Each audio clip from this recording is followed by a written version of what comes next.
75 years of tank warfare condensed into one fast-moving story. From the battered steel of the early Cold War to machines that look like they escaped from science fiction, this is how North and South Korea's tanks evolved, era by era, each generation shaped by fear, terrain, and the expectation that the next war could start without warning. It begins in the early Cold War, where one tank simply refused to disappear. The T-3485 should have retired decades ago, but in North Korea it kept rolling forward, upgraded again and again, new parts, small modifications, anything to keep the old warrior alive. It became more than a tank. It became a symbol of endurance. Alongside it came the PT-76, a light scout built for the Korean Peninsula's rivers and broken ground. It could swim where heavier tanks stalled, appearing suddenly on the far bank. Old, yes, but fast, flexible, and still dangerous. Then came the Type 59, a familiar shape wearing North Korean upgrades. Better optics, added armor, and small improvements tried to push a classic design into a harsher era. You could see the philosophy clearly. Take what works, reinforce it, and keep it fighting.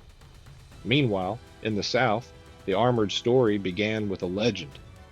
In 1950, M4A3E8 Sherman EZ-8s led UN forces, forming the foundation of South Korea's tank army.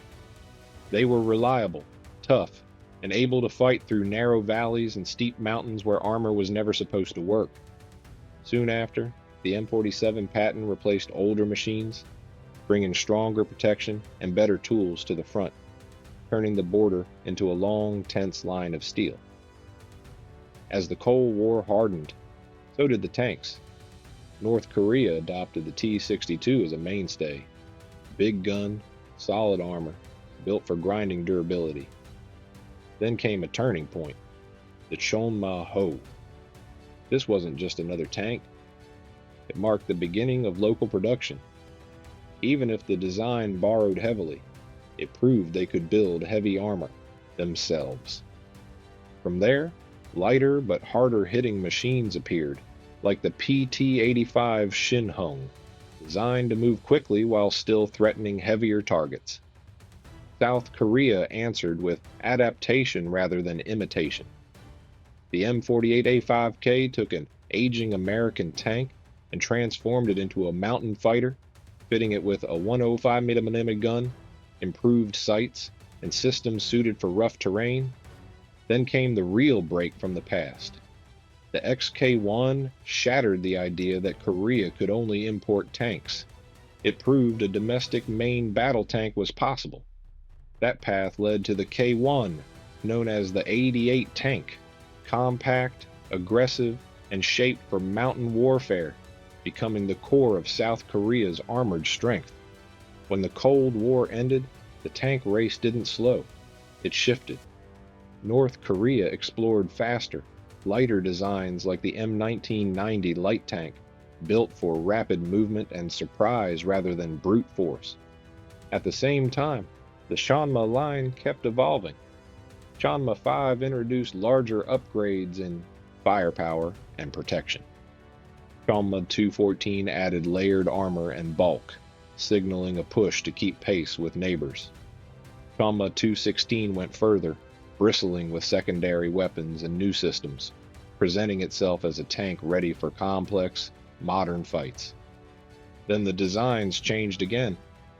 Newer North Korean tanks began to resemble Western styles, smoother shapes, modern armor layouts, and a deliberate effort to look contemporary. The Songun 915 emerged as a parade heavyweight, tall, intimidating, powerful on paper, built to project strength as much as deliver it.